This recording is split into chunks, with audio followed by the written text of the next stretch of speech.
Similarly to the loan officer app, agents are going to be able to create new leads in theirs. For them, they simply need to select Create Lead. And from here, they can either import a contact or they can manually place information down. For them, they are going to need to include both email and telephone number, whereas loan officers, it was always optional.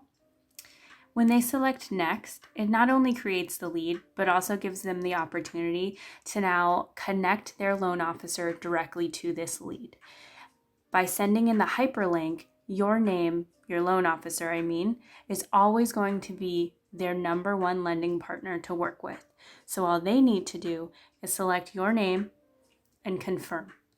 By doing so, that enables you to get a notification email that there's a new lead sent to you on behalf of your agent, but also an invitation is now sent to that lead to begin an application with Movement.